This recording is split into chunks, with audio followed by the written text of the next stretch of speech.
Hey guys, tonight we tumble into a place where the air stings your face before you even get your boots off, where the endless steppe shivers beneath a velvet black sky, and the wind is always plotting some minor mischief with your eyebrows. You're standing just outside a low round felt tent, what you now know is called a ger, but right now all you care about is that it's the only thing standing between you and the bite of a Mongolian winter night. The grass crunches underfoot like frosted cereal.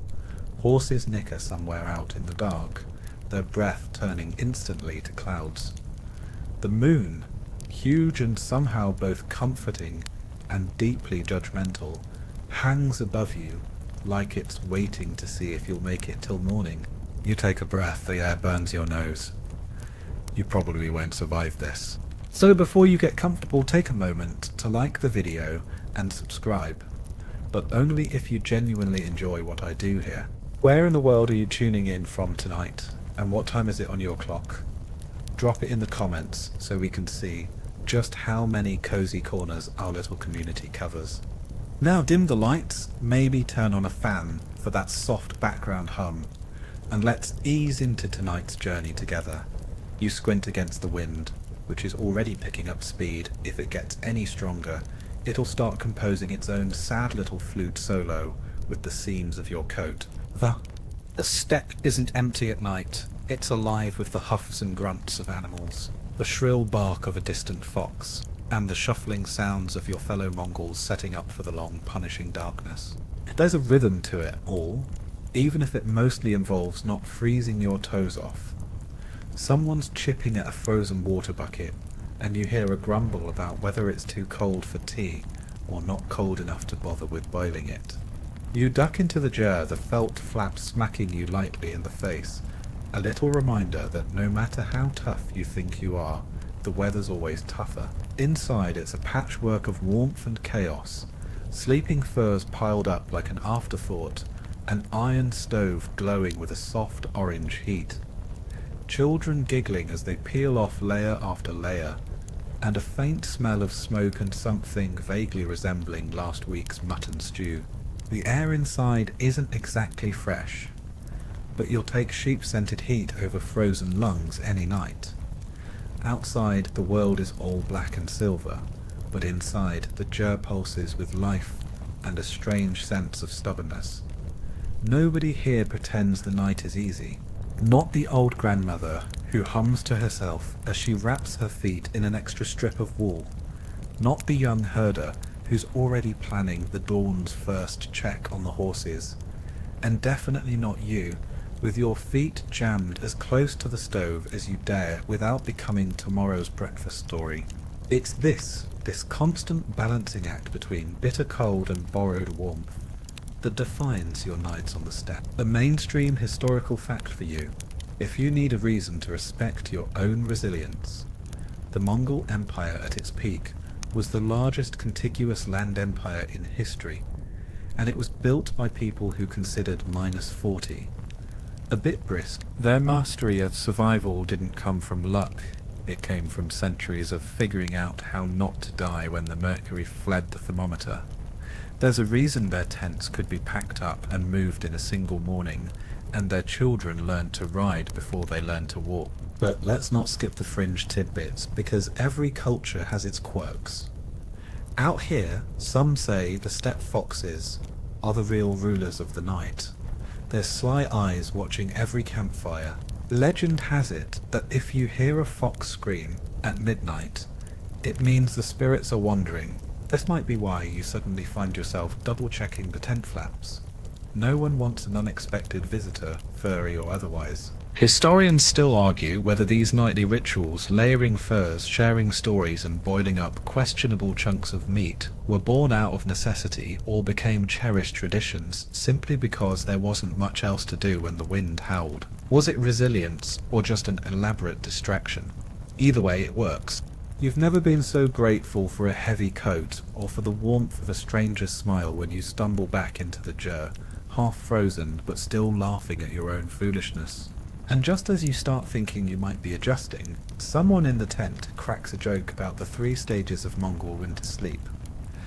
Stage 1, wrap up tight and listen to the wolves. Stage 2, Sleep as long as you can, until someone's cold feet find your back. Stage 3. Give up, get up, and start the tea. You laugh, because really, what else can you do? If you're lucky, the fire won't go out before sunrise. If you're even luckier, you'll remember to check your boots for spiders before putting them on. Yes, even in the dead of winter, steppe spiders don't care about the cold, apparently. That's another thing the guidebooks never tell you. As the wind rattles the sides of the jar and the world settles in for the night, you find yourself both oddly comforted and ever so slightly terrified. There's a humility to life here, a kind of whispered respect for the cold, for the animals, and for the people who somehow thrive in a place where most would last about an hour before begging for central heating. You tuck your hands deeper into the furs, and listen as the jar sighs with the wind, sturdy and fragile all at once. Outside, the sky is so clear you can count 100 stars. The moon throws silver across the snow, and somewhere you hear a child's laugh, bright and sharp as the ice. For a moment, you wonder how many nights like this have unfolded across the centuries. How many frozen toes, how many whispered prayers, how many sleepy jokes told just before the fire died down. It's a history you can feel in your bones. And it's only just begun. You wake with a start, unsure whether it's the thin chill slipping through the seams, or someone's elbow nudging you in their sleep. For a few groggy seconds, you're convinced you've become one with the pile of fur and wool, until a cough from the other side of the jar reminds you that this is not a soloid adventure. A soft glow escapes from the iron stove, struggling valiantly against the dark, and you realize you've made it night 1, on the steppe, alive and only a little frostbitten. That's worth a sleepy, self-satisfied grin. Before you can enjoy the warmth too much, you're ushered outside into the early dawn, your body protesting every step as you leave the cocoon of family heat. The air is sharper than any alarm clock, pinching your cheeks and turning your breath into quick clouds. Out here, survival is a design problem, and Mongols solved it centuries ago with a masterpiece, the jar. It's easy to dismiss the jar at first glance. To modern eyes, it's just a squat, round hut plopped onto a desolate plain, but the longer you spend among the herders, the more you appreciate its genius. The felt walls are layered thick with sheep's wool, nature's own insulation, both light and surprisingly cozy. The door always faces south, away from the worst of the winter wind, and the domed roof, with its wooden lattice work, lets smoke escape without losing much heat. Someone once joked that if IKEA had existed on the steppe, the Mongols would have sued for copyright infringement. A mainstream historical fact worth whispering to yourself as you trace the wooden ribs. The Mongol jar's portable design meant entire families could move house in a single day. No wasted time, no bricks or mortar, just a clever combination of felt, wood, and the occasional family squabble over who packed the tent pegs last. Historians still argue whether the concept of home for the Mongols was tied more to people or to the physical space, given that their homes could pick up and wander at a moment's notice. Maybe it was both. After all, in this world, shelter isn't a place, it's a strategy. There's a quirky side to all this efficiency too. Take the door, it's always low, so you have to stoop. Supposedly, this forces everyone, warrior, shaman, or stubborn uncle, to bow when entering. It's a built-in humility check, no matter who you are. Some say it keeps evil spirits out too, because apparently spirits are terrible at ducking. There's also a strict no shoes inside rule, which is less about cleanliness and more about keeping precious warmth in, and stray bits of frozen yak dung out. And yes, in case you're wondering, there is always someone who forgets, and they never hear the end of it. Your host, already wide awake and somehow cheerful, shows you how the jar goes up and down. A lattice of wooden poles expands like an accordion, felt mats are rolled out, and a central crown ring supports the roof. The whole thing's held together with rope and hope. You join in, your fingers quickly going numb, but it's oddly satisfying work. There's a rhythm to the assembly, a practiced choreography, and the unspoken understanding that if a storm rolls in, everyone pitches in, no exceptions. As you help secure the roof, a gust rattles the walls. Someone inside makes a joke about the Mongol space program. If the wind gets any stronger, maybe this Joe will finally make it to the moon. You laugh, not because the joke is all that funny, but because the absurdity helps warm you up. Humour is just as essential as felt here, sometimes more so. There's a fringe tidbit for you. In especially brutal winters, some families double up, linking 2 or even 3 jers side by side with small felt tunnels. These jer complexes turn into impromptu social hubs, shared meals, endless tea, and at least one person whose snoring could rival a snowstorm. Imagine the steppes' own answer to apartment living, only with more livestock and fewer noisy neighbours, unless you count the sheep. By the time the jer is fully upright, the sun has crawled over the horizon, painting the sky with a pink that's almost warm enough to believe. You stand back and admire the structure, sturdy yet portable, ancient yet alive. The wind howls, but the jer stands firm, a soft round miracle on the open plain. You duck back inside and feel the immediate relief. The stove's heat is gentle, not fierce, but combined with layers of felt, it's enough. Someone's pouring hot tea from a battered kettle, steam curling in the smoky light.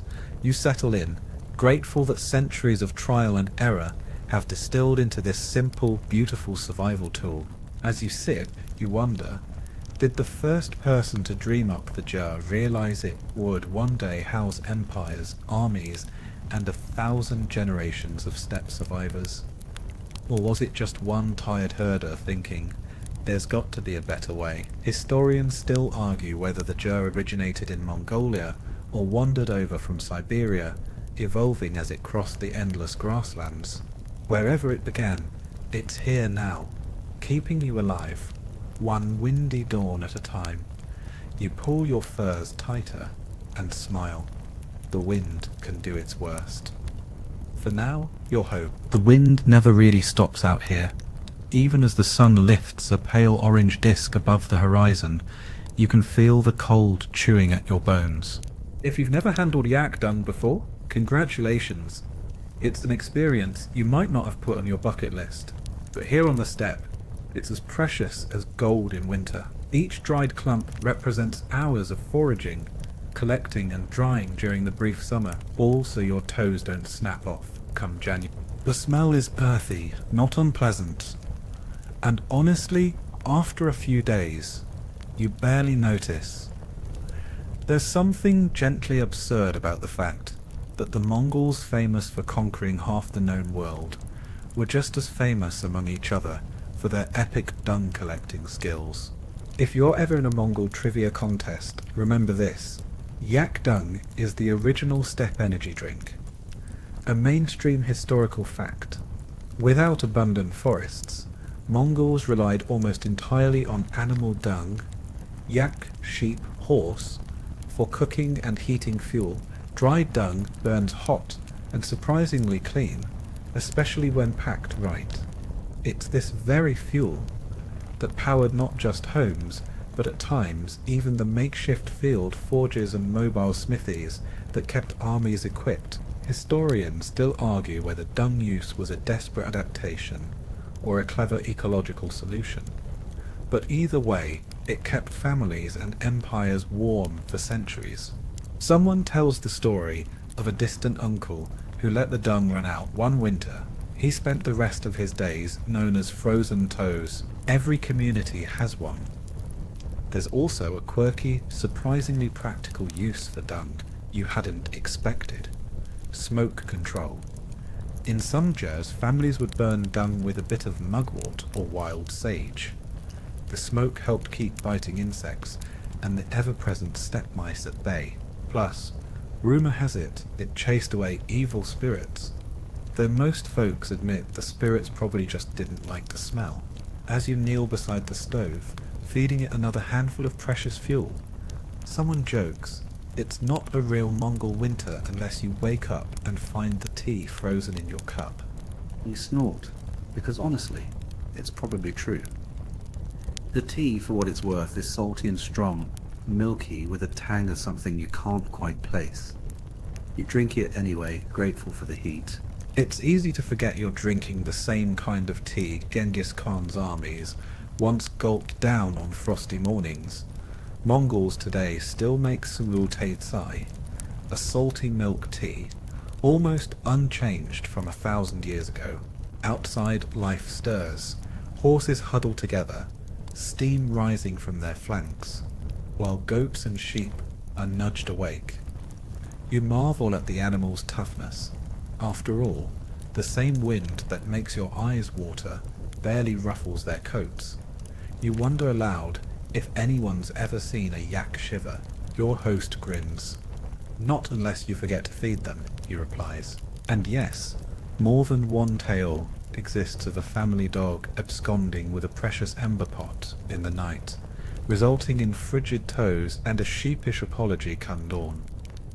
Historians still argue whether the widespread reliance on dung was something the Mongols boasted about, or quietly endured. Some sources paint it as a badge of honor, proof of their ability to thrive in a land where trees are rarer than diamonds. Others suggest that given half a chance, anyone would have swapped to wood or coal in a heart, but there's no denying that the rhythm of dung collecting, stacking, and burning is woven into the fabric of steppe survival. You pile up a few more patties, brush your gloves together, and head back inside. The stove hisses softly. Someone started a batch of dough, the yeasty smell barely winning over the smoky air. You settle in, realizing that here, even the most humble materials are transformed by ingenuity. Out on the steppe, nothing is wasted, especially not a winter's worth of yak dung.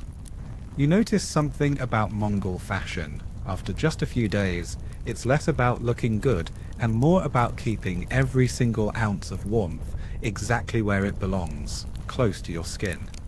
Loud, you rise from your sleeping spot, stretching the stiffness from your arms, and immediately reach for the robe hanging by the stove. This isn't just any robe, it's a deal. The traditional, ingeniously layered Mongol outerwear that's seen more winters than you've had hot dinners. As you shrug it on, the fabric falls heavy and reassuring across your shoulders. The deal is thick, usually made of wool, and reaches all the way down to your boots, which, by the way, are fur-lined and turned up at the toes. These boots are designed not just for warmth, but for ease of slipping on and off when ducking into the ger, or more likely, chasing after a runaway goat. You cinch the wide sash around your waist, careful to leave enough room for the layers underneath, a system so effective that even today outdoor enthusiasts are jealous of the Mongols' no-fuss insulation. A mainstream historical fact to file away, the deal's wraparound design isn't just a fashion statement. It's perfectly tailored for horseback riding, the lifeblood of Mongol society. The overlapping flaps keep out wind and snow, and the deep pocket formed by the sash becomes an all-purpose carry-all, snacks, knife, or the ever-important fire flint. The Mongols knew that the best winter gear wasn't something fancy, it was whatever got you from sunrise to sunset with all your toes intact. There's a quirky rule you learn on your first day: always fasten your deal right over left. To do it the other way round is said to invite bad luck, or worse, mimic the way the dead are dressed for burial. Even now, as you try to remember which side goes where, someone jokes, if your robe's wrong, so is your fortune. It's a reminder that tradition, like the wind, never really leaves the steppe. Historians still argue whether the Mongol love of layers was purely practical, or if it took on a ritual significance over centuries. Some say each piece of clothing, from the woolen undertunic to the outer felt coat, represented a shield against more than just cold, but against misfortune itself. Others insist the Mongols were simply cold and sensible people, with no need to overthink a good thing. You join the morning ritual of dressing, working with what feels like half a sheet's worth of wool. The children, already bundled, look like little bears tumbling about the chair. Your fingers, stiff from the cold, fumble with the toggles, but you're getting the hang of it. The elders, meanwhile, inspect your handiwork with amusement. Still too much ankle showing. Once properly swaddled, you step outside, the cold now more of a polite suggestion than a threat. The wind tugs playfully at your sleeves but can't quite get through. You watch as your companions ready their horses, their own robes and hats, forming a parade of earthy reds, browns and blues. Fur hats with ear flaps are the finishing touch, a badge of honour for anyone who's spent more than a season out here. The hats are topped with little knots or beads, each telling a quiet story of family or tribe. A fringe tidbit: on festival days, some Mongols swap out their plain winter deals for ones embroidered with colourful patterns, the stitches tracing out ancestral tales or wishes for luck. During Naadam, the great summer games, you might see a wrestler still sporting his winter deal, sleeves rolled up, ready to test his strength against the world and the weather. You trudge after the others, warmth sealed in by your layers. There's a certain swagger to walking around in a deal, boots crunching over the frost, sash tied just so. Someone hands you a strip of felt to tuck into your collar, another small layer, another quiet victory over the cold. It's a game of patience, creativity, and sometimes stubbornness. You wonder aloud if there's a prize for best dressed in the ger tonight. The answer, of course, is survival. As the sun creeps higher, you begin to forget just how cold it is. The layers do their work, and soon your thoughts turn to breakfast and the promise of hot tea. Before you head back inside, you give yourself a little shake. Wrapped up this way, you're not just protected from the elements, you're dressed in centuries of wisdom, tradition, and a little bit of superstition. It's not exactly a runway look, but here it's all the style you'll ever need. The first rays of sun barely warm the air, but inside the ger, life is already in motion. You're nudged awake by the aroma of something sour and slightly sweet, breakfast Mongol style, and you quickly learn this isn't your usual bowl of oatmeal. Instead, your hosts hand you a wooden cup filled with a frothy, milky liquid, kumis.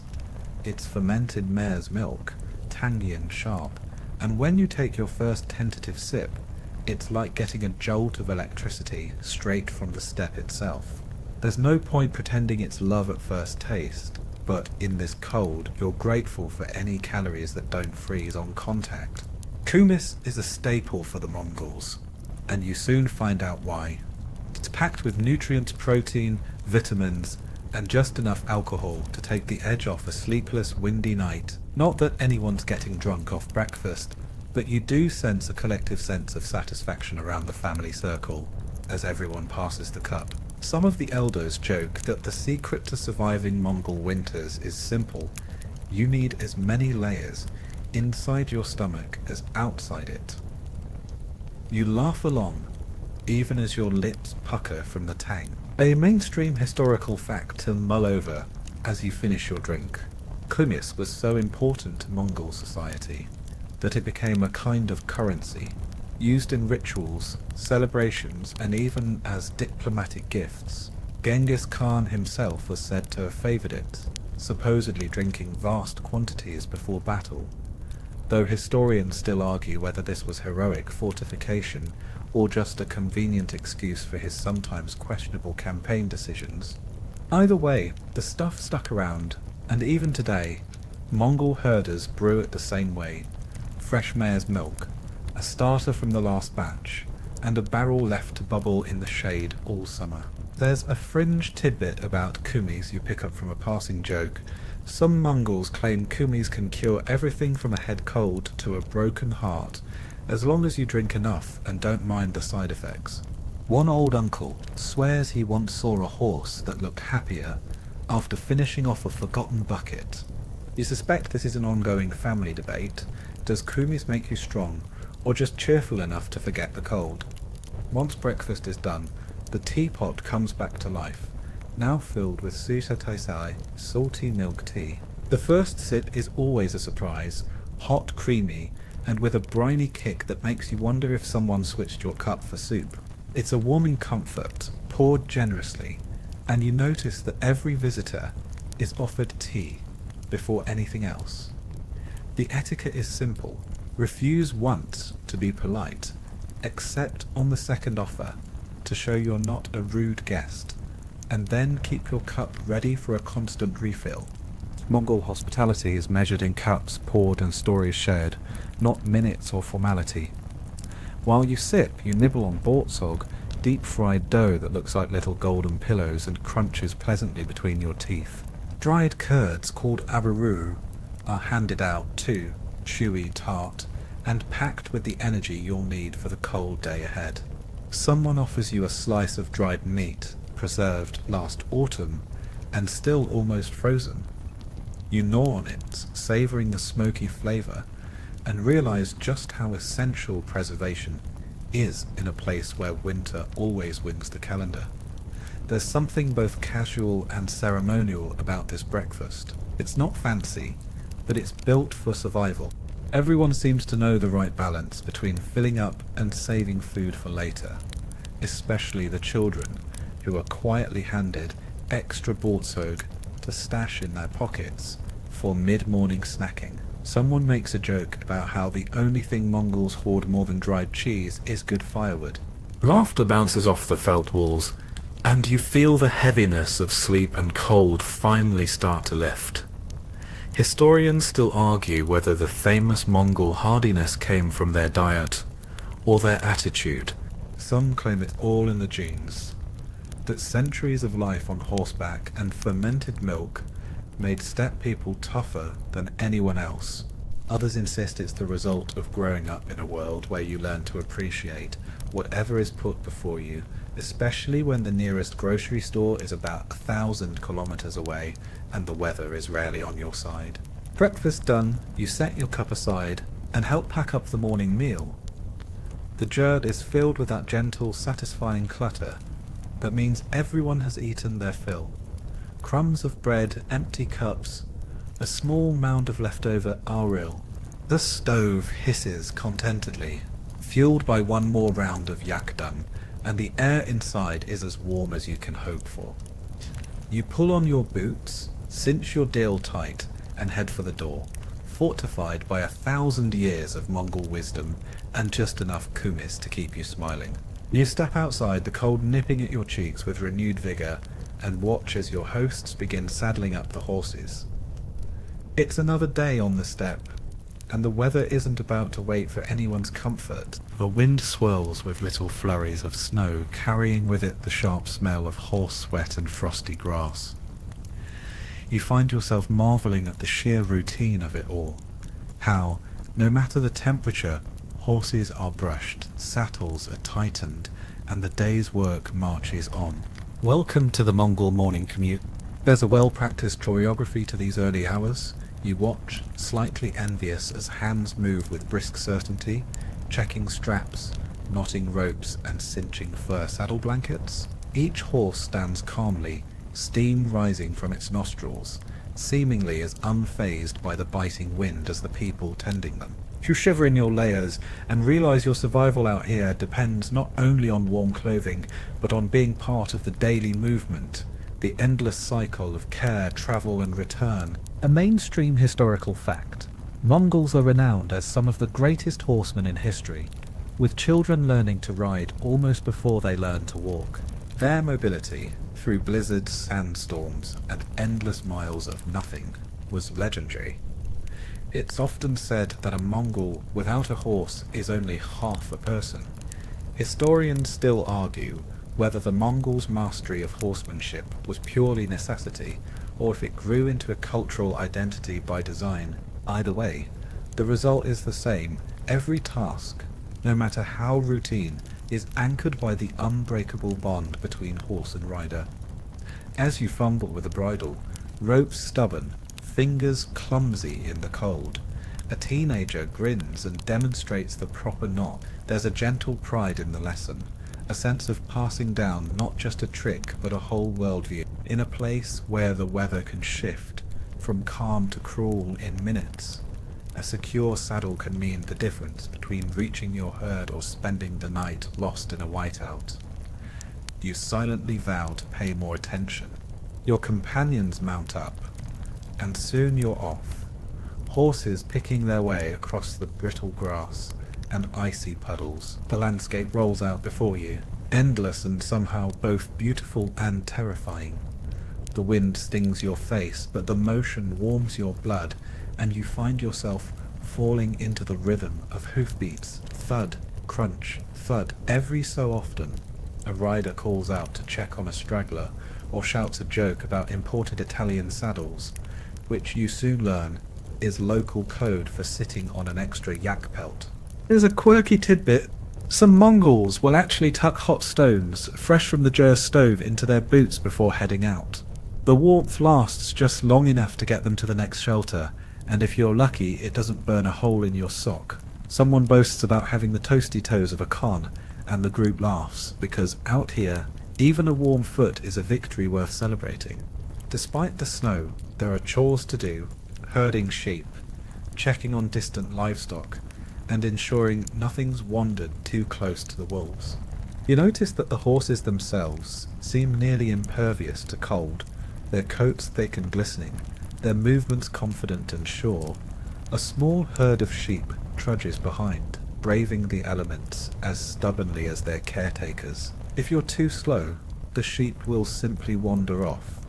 No step weather report required. Historians still argue whether the Mongols' legendary ability to navigate vast distances in such brutal conditions was the result of inherited knowledge or just plain stubbornness. Some scholars say their maps were mostly in their heads, landmarks passed down through generations, every twist in a river or shape of a hill memorized by stories around the evening fire. After a few hours, you realize you're not just surviving, you're participating. You help round up the flock, pausing occasionally to thump your boots together and make sure your toes are still attached. When you finally head back to camp, cheeks flushed and legs aching, there's a sense of accomplishment you haven't felt in ages. Even the wind seems less menacing, somehow. As you unsaddle your horse and brush down its coat, someone winks and offers you a handful of dried meat. Not bad for a beginner, they tease. And you grin, feeling oddly at home. The day isn't done, and neither is the cold, but you're starting to get the hang of it. And as you watch the sunset blur into a violet haze, you realize every day on the steppe is survival, but also a kind of dance, a defiant, communal, slightly sarcastic answer to the endless winter. You finally settle down in the jar after a day of riding and herding, your cheeks stinging and your nose running, the very picture of winter resilience, at least in your own mind. Your stomach rumbles, and your thoughts drift to dinner. If you're imagining a steaming pot of stew or a warm loaf of bread, adjust those expectations on the steppe. Dinner is a choose-your-own adventure of dried, raw, and sometimes just plain frozen. It's time to meet the Mongol winter snack menu. A platter is set before you. Strips of meat so dry they could probably double as kindling. Curls of cheese so hard you wonder if they're actually for eating or sharpening knives. And mysterious frozen chunks that might once have been soup. You take a tentative bite of balls, air-dried beef or mutton, and feel your jaw working overtime. The taste is rich and smoky, surprisingly satisfying once you accept that chewing is more of an upper body workout than a mealtime activity. You chase it with a nibble of arawil, the infamous dried curds, which start off sharp and tart, and then melt into a creamy tang. There's a reason Mongol teeth are strong. These snacks are less bite-sized and more bite-back. A mainstream historical fact to crunch on. The art of food preservation was essential to Mongol survival. With winter lasting up to 8 months, and fresh food a rarity, Mongol families dried meat, pressed cheese, and even froze leftovers to see them through until the grass returned. What didn't get eaten by people was often fed to the animals. Nothing went to waste. In fact, dried meat was so central to Mongol life that it travelled with the armies, fueling soldiers across continents. Historians still argue whether this basic portable diet was the secret behind Mongol military stamina, or simply the only option in a landscape where nothing grows from October to May. You quickly learn to appreciate the efficiency. No need for spices, ovens, or even a fire. Just a sharp knife and some patience. And there's a fringe tidbit that makes you smile. Some Mongols would keep their strips of meat tucked inside their deals during the day, letting body heat soften them just enough to make chewing less of a survival challenge. It's like a slow cooker, but powered by your armpit. When someone hands you a small rock-hard ball of frozen yogurt, you ask if it's a treat or a weapon. The answer, delivered deadpan, is depends on who you throw it at. There's a running joke in the jar about the Mongol refrigerator. Any windowsill, rock, or shaded patch of ground will do. If it's cold enough outside, your dinner will keep until spring, assuming the dogs or foxes don't get to it first. You wrap a leftover piece of meat in cloth and set it by the door, marveling at the simplicity of this ancient food storage system. No electricity, no preservatives, just trust in the cold and your own appetite. A child wanders by, gnawing happily on a piece of areoul. You ask if they ever get tired of dried food, and they shrug with the wisdom of someone who's never known anything else. In winter, everything is frozen, even the soup. We just chew faster, they say, and everyone laughs. Historians still argue whether the reliance on such hearty, unyielding snacks was a cultural badge of honor or a necessary compromise. Was it stubbornness, frugality, or just good sense? Whatever the reason, you find that with each bite, no matter how jaw-aching, it's not just your hunger you're feeding. It's a sense of connection, a way of sharing in the relentless creativity of people who learned over centuries to make the most of what little the land could offer. As you chew the last bite and your jaw finally begins to thaw, you realize something else.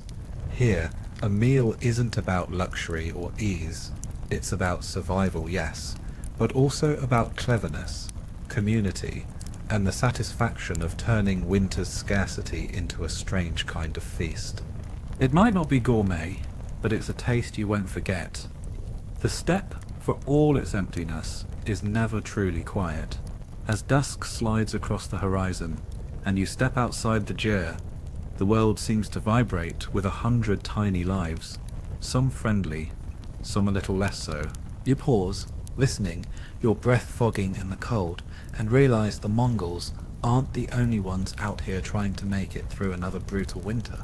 Off to your left, a pack of wolves howls long, low, and oddly melodic. Your host, unfazed, throws a stick onto the fire, and assures you it's a good sign. The wolves are hunting elsewhere tonight. If you hear silence, he says with a sly grin, that's when you worry. Apparently, steppe wolves have perfected the art of dramatic timing. Still, you keep one eye on the shadows, just in case the evening's entertainment turns interactive. A mainstream historical fact. Mongol herders developed a wary respect for the predators of the steppe. Wolves, eagles, and snow leopards all roamed these endless plains, occasionally snatching a sheep or two. Yet, rather than wiping them out, the Mongols learned to coexist, sometimes even celebrating these animals in their stories, songs, and superstitions. Historians still argue whether this was genuine reverence of the natural world, or simply a practical calculation.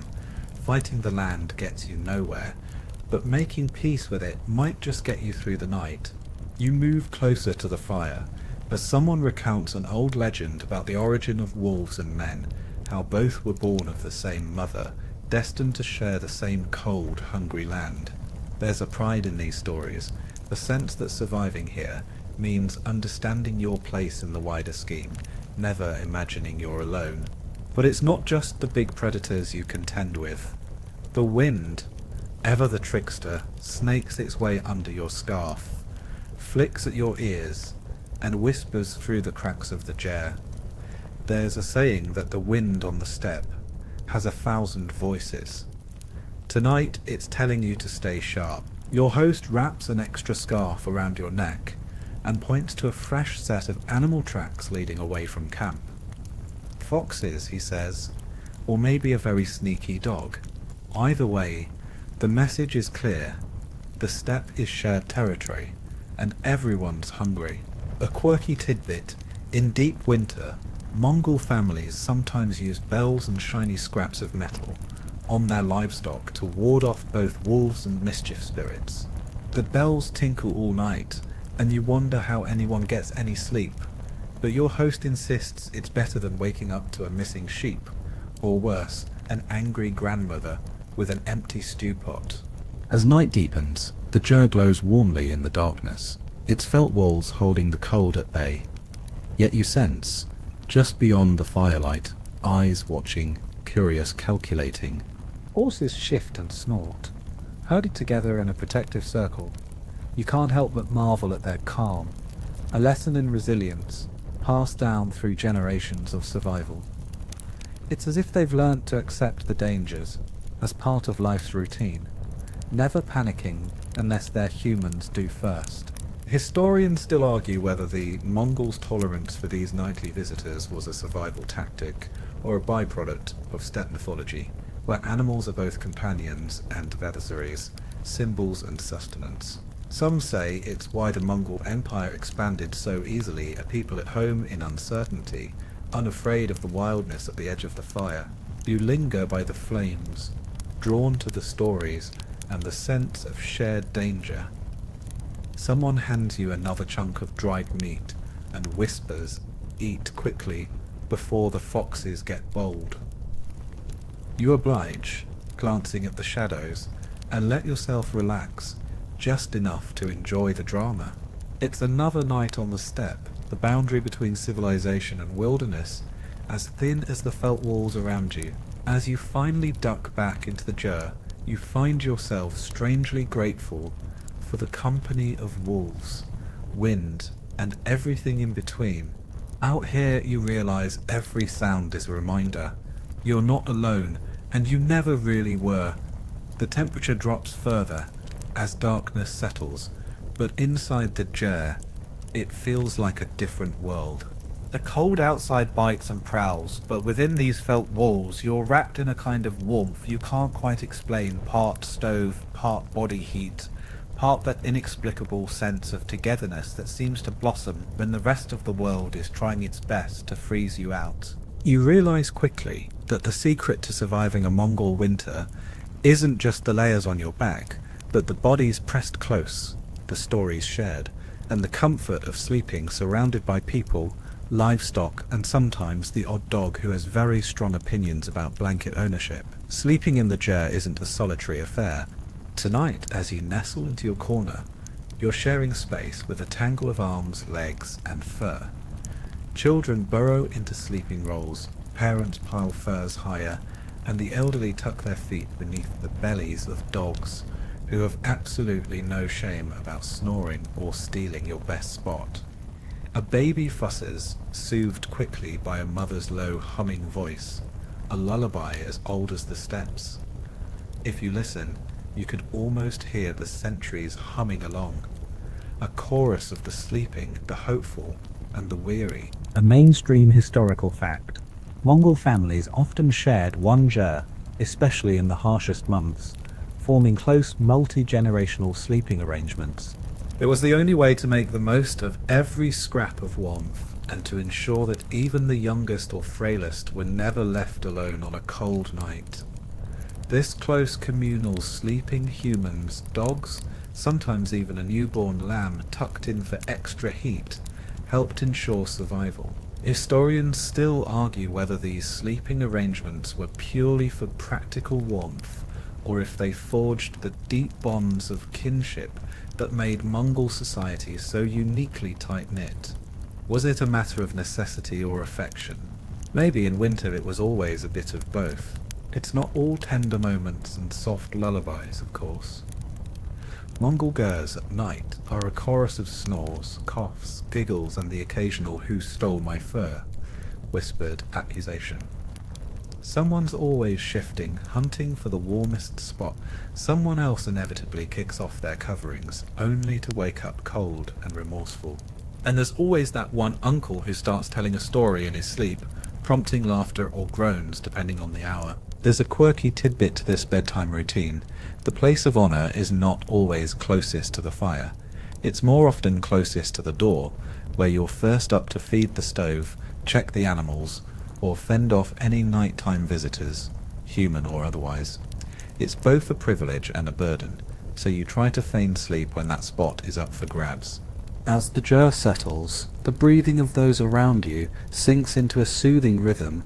The stove hisses quietly, embers glowing orange and gold. Furs and bodies trap the warmth, and you're grateful for every layer, every shared heartbeat.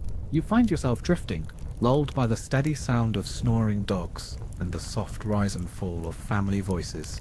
A child mumbles something in their sleep, and someone else giggles.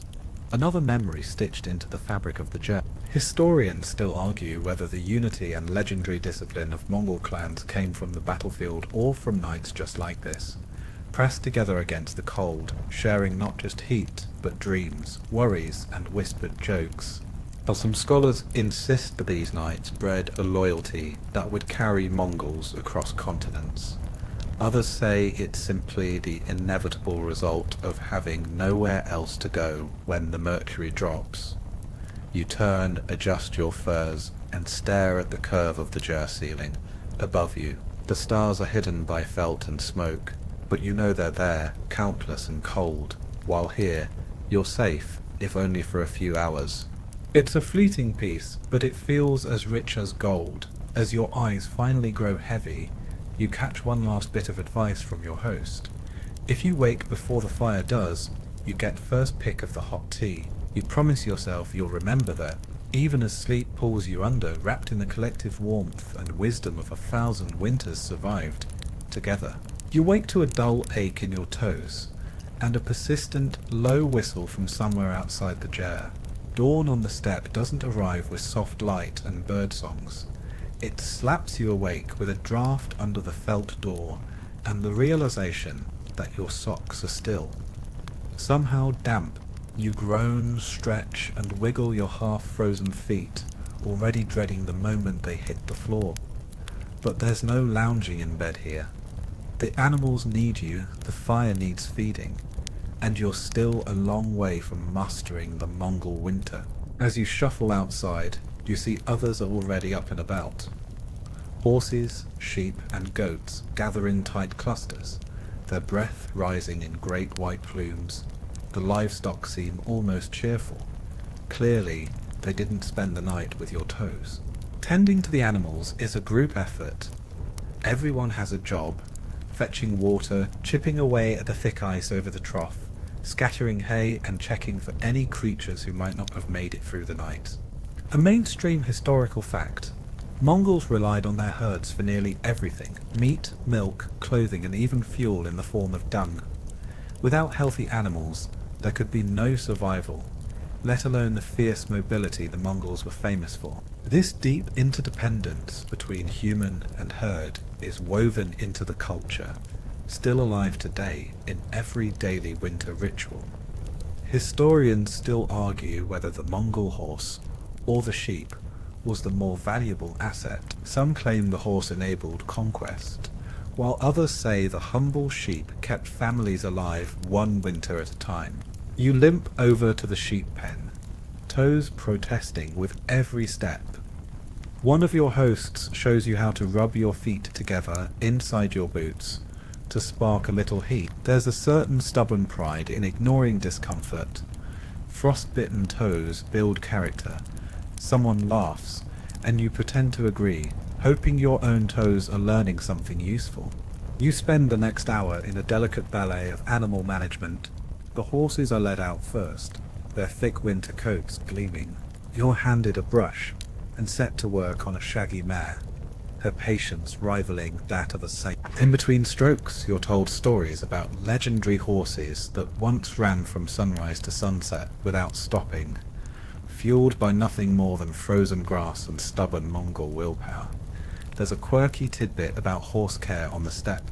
Some herders gently heat stones in the fire and tuck them under the horse blankets before dawn. It's a small luxury steppe spa day, Mongol edition. The horses seem to appreciate it, though one old gelding makes a show of acting offended, just for the attention. The sheep, meanwhile, demand less pampering but more vigilance. Foxes and wolves are always on the lookout for a stray lamb. You help chip ice from the water buckets, fingers stinging. The process is rhythmic, almost meditative if you ignore the pain. Someone offers you a mug of hot tea between chores, and you grip it with numb hands, letting the warmth seep into your bones. The animals, oblivious to your struggles, butt heads playfully or stand chewing cud, content in the morning bustle.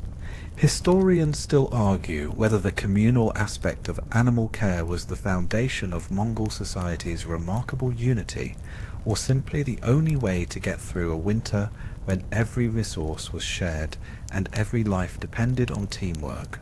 Perhaps it's both. Either way, as you trudge back to the chair, feet tingling and heart pumping, you realize how much survival out here relies not just on your own strength, but on the shared effort of many hands, and of course many stubborn toes. Inside, the fire is blazing again, the air rich with the scent of boiling milk and singed felt. You peel off your boots and examine your toes. They're pink, achy, and by some miracle, all accounted for. Someone winks at you from across the jar, holding out another pair of wool socks just in case. You accept them with gratitude, already preparing for another round of steppe survival. You're feeling more alive now, toes tingling and the smell of breakfast still lingering in your nostrils, when someone suggests it's time for a bath. You almost laugh. Surely this is a joke. A bath? Out here where water turns to ice before it hits the ground, and the wind will freeze the smile on your face if you linger too long. But your hosts are serious, and soon you're following a small group toward the riverbank, a bundle of soaplet and towels in tow. You're not sure if this is courage, madness, or just another way to pass a long frozen morning. A mainstream historical fact, Mongols prized cleanliness, even in the harshest conditions. They washed hands and faces daily, and made special efforts to stay clean for rituals, holidays, and occasionally just to break up the monotony. Genghis Khan reportedly encouraged his men to keep themselves tidy, knowing disease could spread rapidly in crowded camps. Historians still argue whether this focus on hygiene was a practical necessity or part of a deeper belief that physical cleanliness warded off evil spirits as well as sickness. For today, you stick to the sensible option, a steaming pot of water heated over the Jer's stove, carried outside for a quick scrub behind the ears. Even this feels daring. With your shirt off and steam billowing into the crisp air, you scrub fast, every splash of water a jewel between warmth and frostbite. The children cheer you on, cackling as they threaten to dump snow down your back. You retaliate by flicking water at their bare ankles, and everyone collapses in laughter, even as the wind tries to freeze the drops before they hit the ground. There's a fringe tidbit passed down in whispers. Some families used to collect snow in special bowls during the first storm of the season. They believed that washing with this pure snow would bring luck, good health, or at least an extra layer of fortitude against the winter. Occasionally, you'll see an elder scoop up a handful of powdery snow, rub it across their face, and declare themselves invincible for the day. Whether this is actual magic or just the placebo effect, no one seems to mind. After your hasty bath, you dress quickly, grateful for the felt layers and fur hat waiting by the fire. You can't help but admire the resourcefulness, heated stones, boiled water, and even the humble snowball, all pressed into service in the ongoing campaign for basic cleanliness. Someone jokes that if you survive a Mongol bath, you can survive anything. You're inclined to agree. Historians still argue whether these winter baths were widespread tradition or the territory of outliers, eccentric old warriors, and show-off teenagers. Some claim the practice goes back centuries, others insist it's mostly legend, exaggerated each time someone dares the plunge. Either way, it's part of the winter tapestry, a mix of necessity bravado and stubborn optimism. You head back to the jar with a new appreciation for the challenge of staying clean in a world where soap freezes if you leave it unattended. Inside, the warmth is heavenly. You rub your hair dry, join the laughter of your hosts, and realize that here, even something as simple as a bath is a test of courage, and a reminder that winter can't stop you from living, only make you more creative in the attempt. Felt and fur, it turns out, are more than cozy. They're the very reason you aren't an icicle right now. Your host invites you to inspect the walls, thick layers of felt, stitched together from sheep's wool, pressed and pounded until dense enough to repel wind and hold in precious heat. The felt smells faintly of lanolin and old campfires, and as you press your hand to it, you realize just how well it works. In the middle of a steppe winter, this soft, humble fabric becomes a fortress. It muffles sound, softens drafts, and traps every scrap of warmth from the iron stove. A well-made felt wall, you're told, is worth more than gold out here. A mainstream historical fact, the art of felt making is older than recorded Mongol history. Nomads perfected it long before Genghis Khan, using it not just for gers, but for boots, hats, saddlebags, and even baby cradles. Historians still argue whether Mongol felt techniques were invented independently or borrowed from neighbouring Turkic peoples. Whatever the case, the process itself is mesmerizing. Piles of carded wool are sprinkled with hot water, rolled, stomped, and kneaded until they form a dense, seamless mat. It's slow, satisfying work, often accompanied by singing and gossip, making it both practical and social. There's a quirky tidbit about winter insulation too. Many families keep a lucky felt patch, a small, beautifully embroidered square believed to keep away the worst drafts and bring prosperity. These patches are often gifts for weddings or births, each with its own design spirals for eternity, ram's horns for strength, and sometimes little animals tucked into the corners for good luck. You're offered a glimpse at one tucked discreetly above the stove, the threads gleaming in the firelight. Fur, of course, is the next essential line of defense. Hats lined with fox or wolf, gloves stuffed with rabbit, collars trimmed in sheepskin. There's an art to choosing the right combination for the weather, and a quiet pride in a particularly fluffy hat.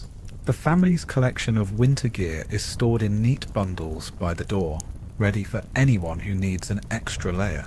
You try on a pair of fur mittens, and immediately lose all dexterity but gain a superpower. Your fingers are actually warm. You watch as the youngest child in the chair carefully sews another felt patch into the sleeve of her deal, tongue poked out in concentration. Someone jokes that Mongol children learn to sew before they can ride, which, judging by the nimbleness of her fingers, is only a mild exaggeration. You help by threading a needle, rewarded with a lopsided grin and the promise that your handiwork will keep her arm warm all the way to spring. Historians still argue whether these homegrown insulation tricks are the key to Mongol endurance, or just one chapter in a longer story of steppe survival. Some claim it's the combination of felt and fur used wisely, repaired often, and always customized that turned gers into portable palaces. Others insist it's just one piece in a wider puzzle, part engineering, part community, part sheer luck.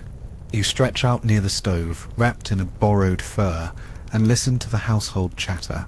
The wind rattles the felt, but you're unbothered now, a little smug in your warm cocoon. There's satisfaction in the simple things, a well-mended patch, a good pair of mittens, a draftless wall. Out here, cleverness is survival, and the ancient wisdom of felt and fur is your quiet, reliable shield against the fiercest cold.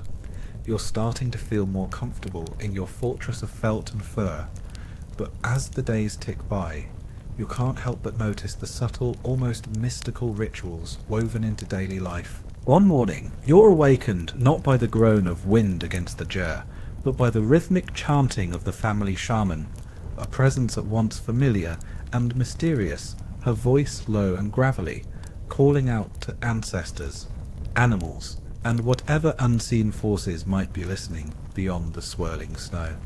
In the Mongol world, the winter's harshness isn't just a physical enemy, it's spiritual too. The shaman, dressed in a robe festooned with beads, animal bones and tiny bells, circles the center of the ger. The air is thick with the smoke of burning juniper and mugwort, believed to purify and strengthen both the soul and the body. You watch as she sprinkles a handful of herbs onto the glowing stove, and for a moment the air shimmers with fragrant, hopeful warmth. A mainstream historical fact: shamans, or Bowen in Mongolian, played a central role in the spiritual and medical life of the steppe. They were healers, counselors, and guardians against bad luck, especially in winter, when sickness and accidents were never far away. Mongol armies carried their shamans on campaign, relying on them for blessings, omens, and the occasional pep talk before a big raid. Historians still argue whether the shamans truly wielded supernatural powers or simply understood the practical medicine of herbs and ritual, giving people the comfort of tradition in a world that often seemed out to get them. Today, you're witness to a winter ritual, the smoke blessing. The shaman waves her hands, casting the smoke in great arcs over the heads of the family, murmuring words both familiar and strange. Even the children fall quiet, their eyes wide, instinctively respectful of the mystery. There's a touch of drama, a shake of the drum, a rattle of a stick, adorned with fox teeth, and then a collective exhale, as if the ger itself is breathing easier. Whether it's spiritual or psychological, everyone sits up a little straighter afterward, convinced that, at least for now, the worst of the winter spirits have been driven off. There's a quirky tidbit about Mongol medicine. Many families keep a pouch of dried herbs, or a sliver of wolf bone, as a sort of pocket talisman. Some claim these charms protect against frostbite. Others say they help a rider's horse find its way home through a blizzard. Your host presents you with a tiny felt bag filled with juniper berries, for luck and strong lungs. You accept it, tucking it deep in your deal, feeling a strange comfort in this blend of faith and folk science. Occasionally, someone falls ill, a cough that won't quit, a fever that makes sweat bead even in the cold. The shaman is called, and the air in the ger becomes dense with whispered prayers and pungent smoke. She brews up teas from wild thyme, artemisia, and the ever-present yak butter, urging the sick to sip slowly, wrapping them in extra layers of fur and hope. Whether it's the herbs, the warmth, or the belief itself, you can't deny that most people seem to pull through, often with a story to tell, about the winter spirits who nearly carried them away. Historians still argue whether these healing rituals truly made a difference, or if survival on the steppe was more about luck, resilience, and the immune system built on a diet of fermented milk and air-dried meat. Some scholars point to the surprising longevity of many elders, suggesting that perhaps there's more to these traditions than modern medicine would admit. Outside, the world is still a white blur of wind and shifting drifts, but inside, the ger pulses with energy, a mingling of old beliefs and practical know-how. The shaman, having finished her rites, settles in for a cup of salty tea, smiling at you with a knowing glint. She taps her drum once, softly, and says, "The cold is strong, but your spirit is stronger. Remember that." You do, whether it's the smoke, the stories, or just the stubborn hope that comes with surviving one more day. You feel lighter, warmed from the inside out. In the heart of winter, a little magic goes a long way. The scent of smoke and simmering fat drifts through the ger as another morning breaks, and you're reminded yet again that Mongol winters aren't just endured, they're engineered day by day, one creative meal at a time. As the family prepares for another venture outside, you are invited to join the winter hunt, a practice that is equal parts necessity, tradition, and occasionally wild adventure. Stepping out into the wind, you notice the hunters are already busy.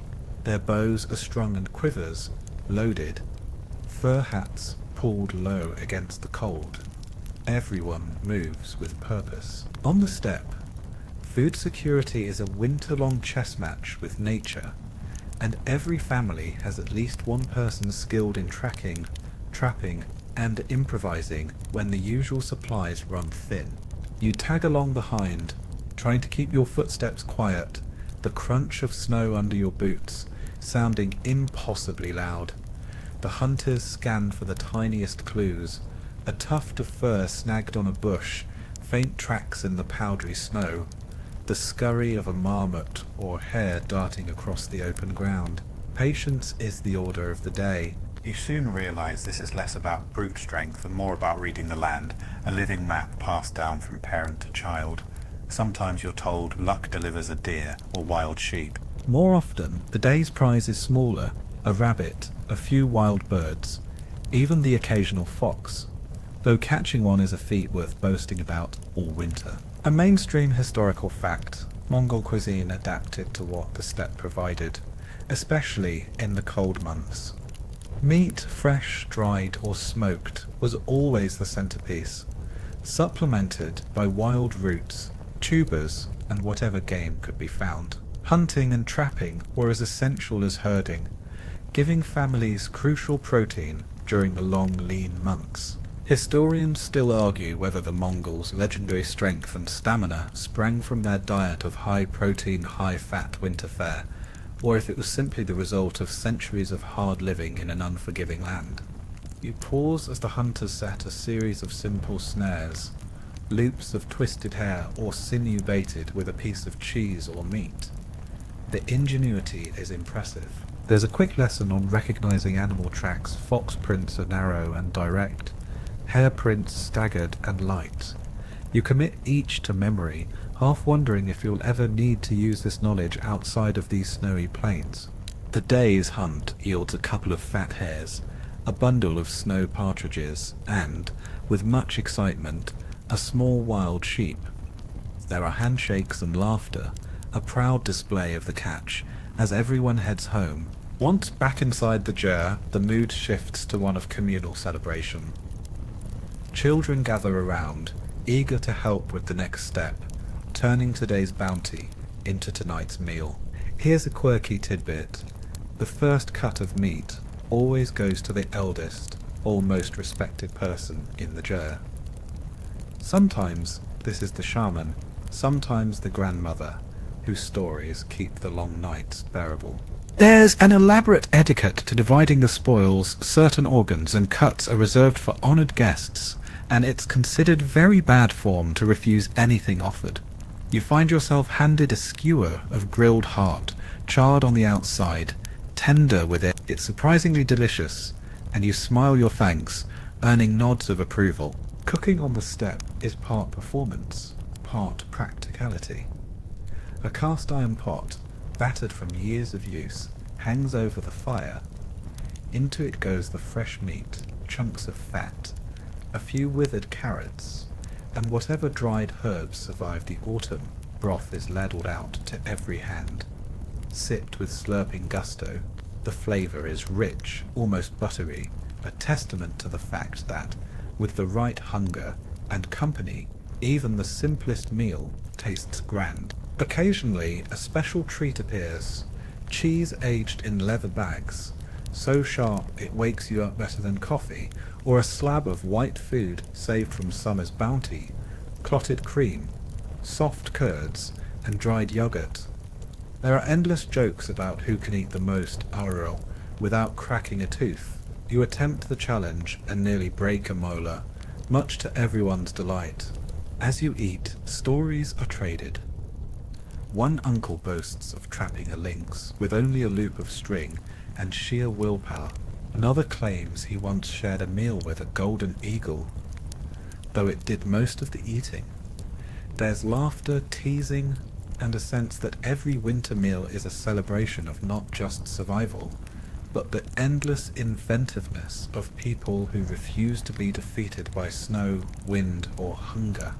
Historians still argue whether Mongol winter cuisine was born out of scarcity or a deep-seated appreciation for the land's gifts. Was it desperation, or was it tradition, a ritual honouring every animal and plant that gave its life for the family? As you watch the children at the last of the broth from their bowls, you suspect it's both. Every meal here is a link in a chain stretching back through generations, each bite a small, stubborn victory over the season. When the meal is done, the bones are gathered for soup, nothing wasted. You lean back, full and content, watching as the last embers of the fire flicker in the shadows. On the steppe, every successful hunt, every shared feast is a reminder that winter may be harsh, but you are never facing it alone. Even after you've lived through a few blizzards and gnawed your way through enough dried mutton to last a lifetime, there's still a kind of thrill, mixed with a pinch of dread whenever you hear the elders speak of how Genghis Khan himself dealt with the cold. On nights when the wind screeches and the fire seems determined to go out, someone will inevitably start a story with, "Back when Genghis rode through winters colder than this." You gather around, elbows propped on knees, a mug of salty tea cradled in your hands. The fire snaps and pops. A chorus for tonight's tale. The elders describe Genghis Khan as a man forged by winter, born in a time of famine, raised under skies that didn't know the meaning of mercy. His legend is inextricably tied to the steppe's brutality, and you realize the Mongol way of braving the cold is as much about myth as it is about mittens. A mainstream historical fact: Genghis Khan, born Temujin, grew up in hardship, abandoned with his mother and siblings by their own clan. Food was scarce, winter was an adversary, the family survived on wild roots, whatever scraps they could hunt, and the unwavering will that Temujin would later demand from his followers. Historians still argue whether the severity of his early life shaped his ruthless strategies, or if it simply taught him to value loyalty and adaptability above all else. But for every grim truth, there's a quirky tale to lighten the mood. One popular legend has young Temujin learning to find his way home in blizzards by listening to the wind. He'd claim to hear it whisper secrets about the safest paths and hidden dangers. There are stories of him daring his brothers to swim in icy rivers in spring, just to see who could last the longest. Spoiler, it was never Temujin, but he always made up a better story afterward. You quickly realize that, for the Mongols, the line between survival skill and tall tale is about as thin as a frozen river. Sometimes the stories verge on the fantastic. There's talk of Khan's miraculous winter marches, when his armies would cover impossible distances through blinding snow, horses unshod so their hooves wouldn't slip, warriors swaddled in felt and singing songs to keep frostbite at bay. Some say Genghis consulted his shamans before every major winter campaign, seeking omens in the ice and the flight of birds. Whether or not he believed in magic, he knew the value of morale. A clever speech could warm an army faster than any campfire. You sip your tea, letting the stories wash over you, and can't help but imagine what it would feel like to ride with Genghis on a snowy morning. Would you freeze, or would the sheer audacity of the man keep you moving, step after punishing step? One elder laughs and says, "If you could keep up with his pace, you'd have earned your deal twice over." There's a peculiar detail passed down through the ages. It's said that Genghis always kept a special fur-lined cloak, made from the pelts of wolves and foxes, gifts from allied tribes, symbols of cunning and strength. He would wear it only on the coldest nights or when facing particularly stubborn foes. Whether this is fact or fancy, you can't help but wish you had a cloak like that on the chilliest evenings, if only for the psychological edge. Historians still argue whether the Great Khan's winter tactics were revolutionary or simply a reflection of the tough, adaptive mindset ingrained in every Mongol from childhood. Some credit him with introducing strategic cold weather raids and innovative supply lines. Others believe he just knew how to choose followers who could endure anything the steppe threw at them. After the stories, you help stoke the fire, adjusting the kettle so it doesn't boil over. The elders joke that even Genghis had to watch his tea lest it freeze mid-pour. There's a sense of camaraderie in these small acts. Shared laughter, shared legends, shared survival. You fall asleep that night feeling a curious comfort. If Genghis Khan could not only survive, but conquer winters that would drive most people to madness, maybe you're not doing so badly yourself. Wrapped in furs, listening to the wind dance around the Jur, you drift off dreaming of horses, wolves, and the sort of stubbornness that builds empires from snow. When you wake to a sky the colour of hammered tin, and a wind that slices straight through your layers, you know you're not the only one bracing for another brutal day. But today isn't about hunkering down at home. Today you join a memory older than the Empire itself, winter on campaign. It's one thing to survive the cold in your Jur, with family and fire close by. It's entirely different to ride out with the Mongol army, where survival means movement, grit, and never letting your guard down. The camp stirs long before dawn. Warriors wrap themselves in layers of felt, leather and fur, hands moving briskly to cinch armor, knot belts and stuff boots with scraps of wool. Horses stand ready, steam rising from their flanks. There's no time for comfort. The cold is just another enemy, and the only victory comes from ignoring it. A mainstream historical fact. The Mongol army was famed, not just for its speed and mobility, but for its resilience in the worst climates on Earth. Their ability to travel vast distances, even through the dead of winter, stunned their enemies and allowed them to launch surprise attacks where no sane opponent would dare pursue them. Historians still argue whether this winter hardiness was an innovation of Genghis Khan or simply the inheritance of generations raised on the steppe. Either way, the result was a force that could appear out of the snow and vanish just as quickly, leaving bewildered foes in their wake. You ride out with the vanguard, cold biting at your cheeks and nostrils stinging. The world is a blur of white and grey sky, land and snow merging together, depth and distance hard to judge. The only certainty is the warmth of your horse and the steady rhythm of hoofbeats. Every rider knows the tricks. Keep moving, breathe through your nose, and eat small, frequent bites of dried meat stashed inside your deal.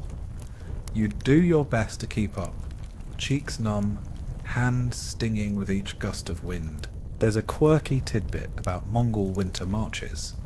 Soldiers often carried small bags of dried curds, tallow, and even horseblood, which could be mixed with snow for an instant meal. Some also tucked hot stones inside their coats, warming them by the campfire before dawn and clutching them for hours as they rode. You quickly come to appreciate the strange comfort of a half-warm stone against your ribs, a fleeting luxury on an endless frozen plain. The days blur together, waking before light, mounting up, breaking camp with practiced speed. The tents are packed, the fires doused, and the entire army moves as a single living organism across the ice. At night, everyone clusters together, horses staked in a wide ring for protection, and the warriors share stories or quietly repair gear by firelight. You listen as veterans debate whose boots are the least holy, and whose flask of kumis is still miraculously unfrozen. Historians still argue whether Mongol discipline was forged more by the demands of war or by the merciless steppe itself. Some claim the cold made everyone more efficient, less likely to complain, and quick to spot anyone slacking. Others insist that only a people already hardened by winter could ever hope to create an army like this. One where success or disaster could hinge on a single lost mitten or an unpatched saddle. One night, after a day's ride that left your teeth chattering, you find yourself sharing a bowl of steaming broth with a grizzled officer. He tells you how, In the worst winters, the army relied on wolf tactics, spreading out in small bands to hunt for food, then regrouping suddenly for an attack. Never stay still too long, he says, or the cold will finish you before the enemy does. You nod, understanding why every pause is brief, every campfire small and carefully shielded from the wind. There's camaraderie here, born not just from shared danger, but from the knowledge that you all face the same endless winter. The songs sung at night are half lullaby, half battle hymn, voices rising in harmony, warming the air even as the stars glint cruel and distant above. The campaign grinds on, supplies run low, tempers flare and fade, and frostbite becomes an ever-present threat. Still, no one gives in. There's too much at stake: honor, victory, and above all, the need to get home alive. You begin to see why Mongol armies inspired awe and terror across continents, why even the harshest winter couldn't keep them from their goals. As dawn finally breaks and the order comes to turn for home, you realize you're returning changed. You've survived the cold, the hunger, and the relentless demands of winter on campaign. And though you're exhausted, you feel a quiet pride, one more chapter in the endless story of Mongol resilience. You might think winter would put a stop to trade, travel, and business on the Mongol steppe, but nothing could be further from the truth. As you wake to another still cold morning, the camp is buzzing with talk of a caravan, merchants and traders braving the snow, wind, and the occasional wolf to keep the arteries of commerce flowing. The Silk Road does not sleep, not even in January, and neither do the Mongols who patrol and profit from its routes. You set out with the group, your deal cinched tightly, a woolen scarf wound round your mouth and nose. The horizon is blurred by swirling drifts, but a line of dark shapes appears. Camels, horses, ox carts, bundled in their own versions of winter gear, carrying goods from distant cities you've only heard about in bedtime stories. The traders greet your party with a mixture of relief and wariness. Out here friends and thieves can be hard to distinguish, and everyone knows the winter cold takes no sides. A mainstream historical fact, the Mongol Empire at its peak connected more of the world than any other power before it, forging a network of roads and safe passage treaties that made long-distance trade possible even in the harshest seasons. Their postal relay system, called the Yam, allowed riders to cover vast stretches of frozen wilderness, ensuring messages and merchants could move with astonishing speed.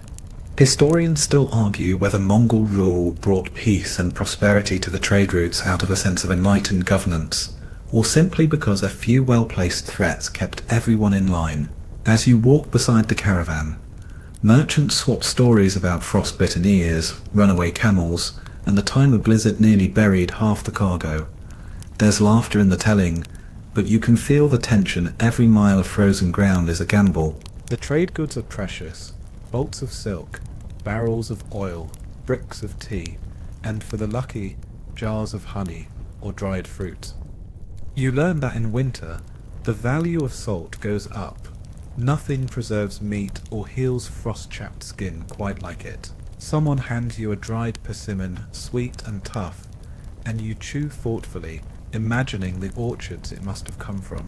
There's a quirky tidbit among the traders. In especially brutal weather, it's not uncommon for rival groups to call a truce and camp together for warmth and safety. No one profits if we freeze, a merchant jokes.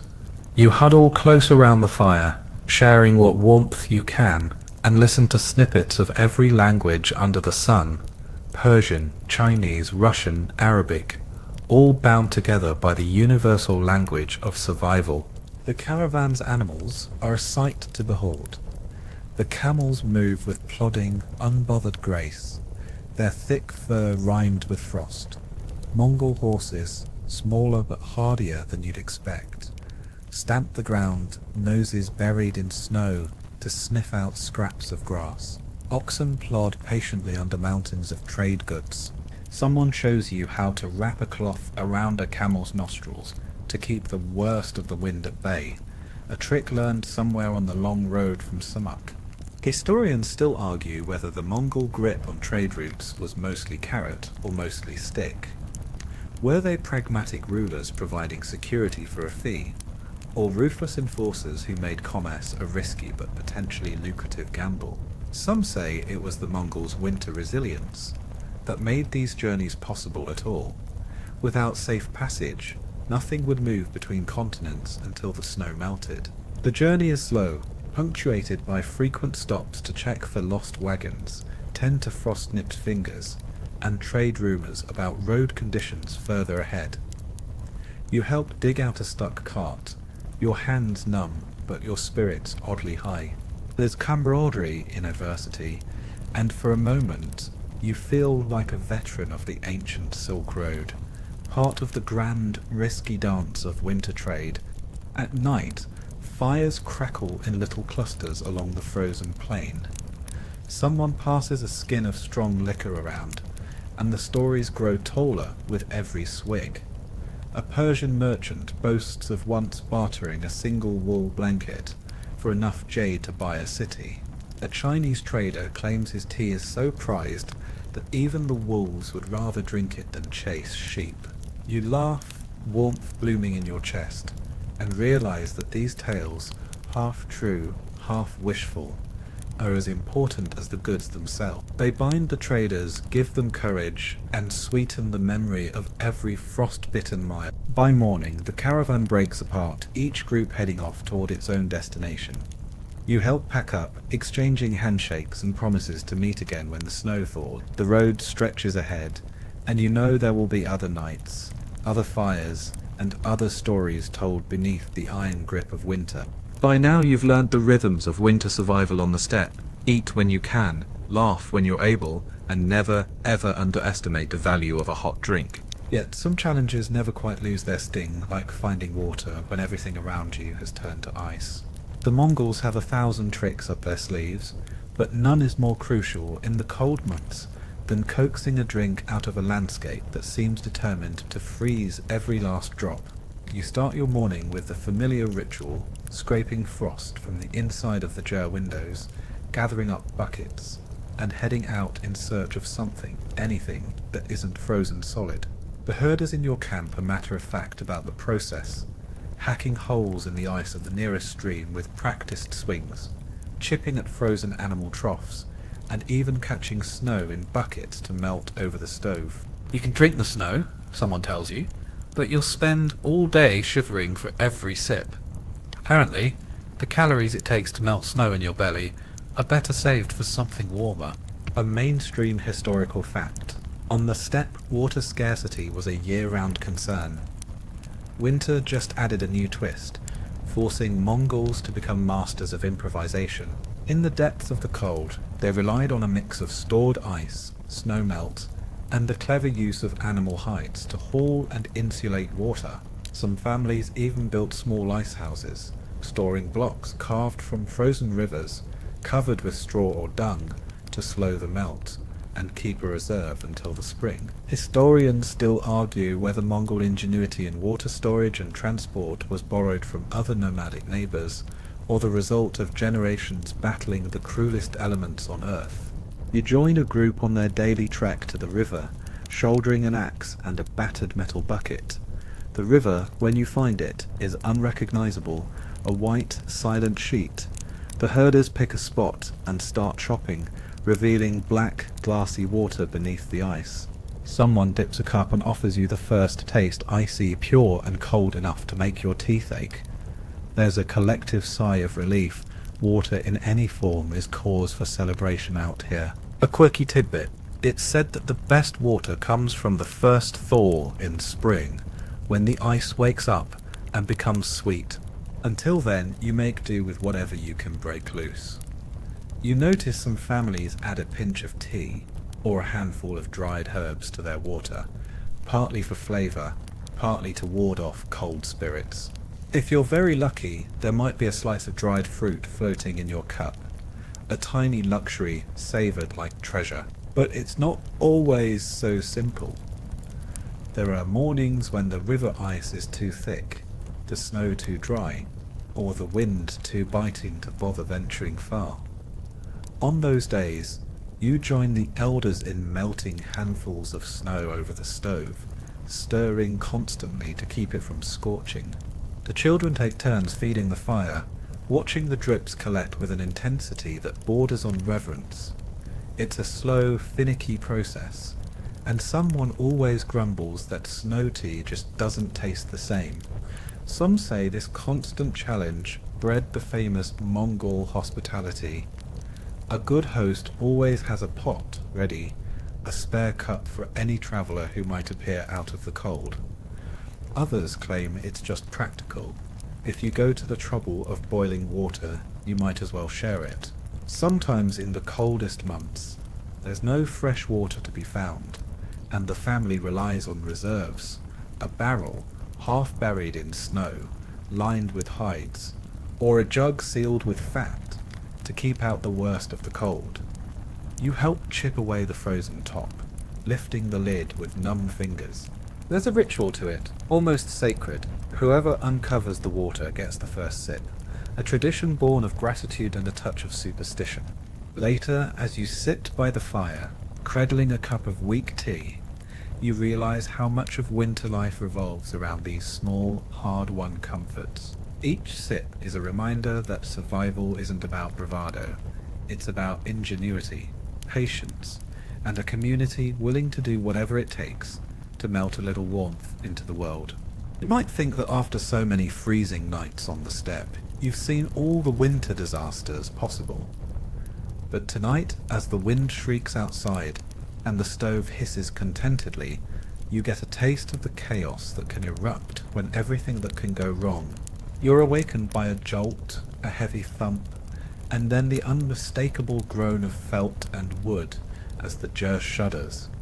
For a split second, you wonder if a particularly ambitious wolf has come calling, but it's worse. The jar is collapsing right in the middle of the night. Panic is contagious. One shout turns into a chorus of scrambling bodies, the furs flying, the dogs barking, and a chorus of creative curses from their older relatives. You fumble for your boots, heart racing, as the roof sags lower, snow sifting in through cracks. Outside, the wind is howling with a kind of glee, tossing the flaps and tugging at every loose edge. It's cold, bitter, gnawing cold, and in the space of a few moments, what was once a haven is now a tumble of timbers, wool, and groggy people. A mainstream historical fact. Even with centuries of experience, Mongol families still suffered the occasional jar disaster. Heavy snow, sudden squalls, or simple wear and tear could spell trouble, especially in the depths of winter. For nomads, disaster prep was as routine as boiling tea or tending the herds.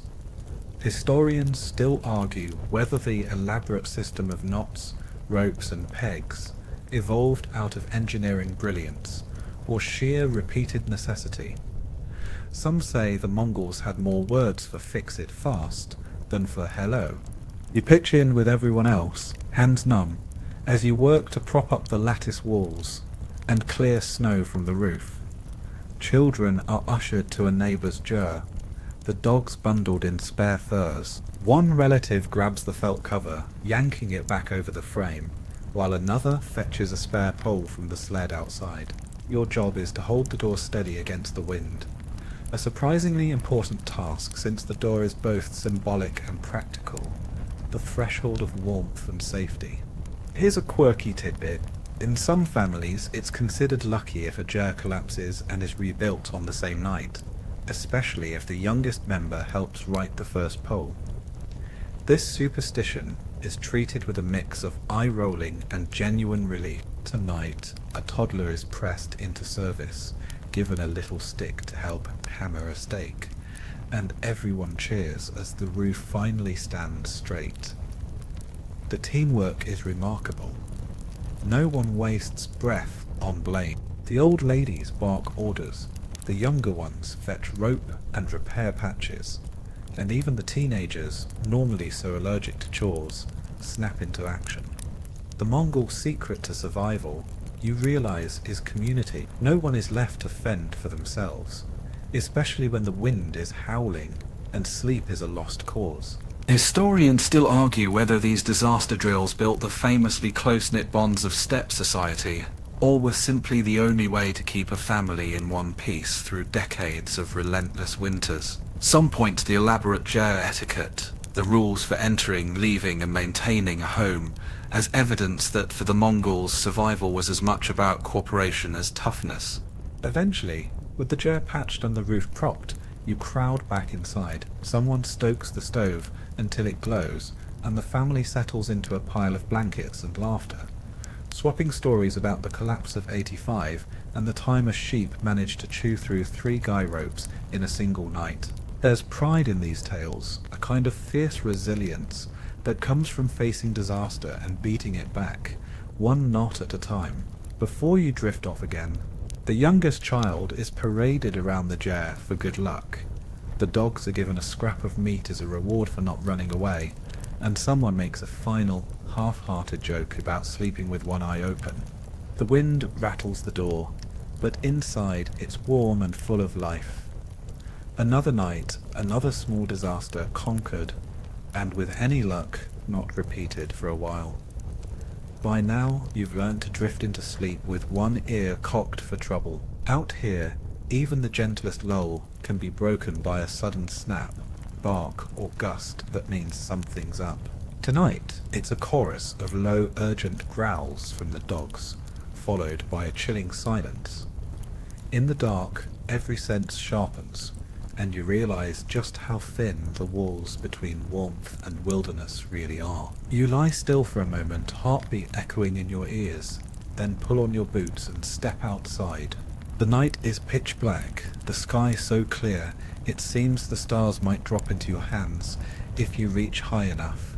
The snow glows faintly, and every shadow takes on a life of its own. You scan the perimeter of the camp, and catch a flicker of movement, eyes reflecting in the firelight, low and close to the ground. Wolves! Wolves are a fact of life here, as much a part of winter as the wind and the endless hunger. Mongols both fear and respect them. Wolves are clever, patient, and utterly relentless. Some families lose a sheep or 2 each winter. Others tell stories of herders who faced down entire packs, armed with nothing but a lantern and a voice trained to shout above the storm. A mainstream historical fact. Steppe wolves have been both adversaries and drill models for Mongol herders for centuries.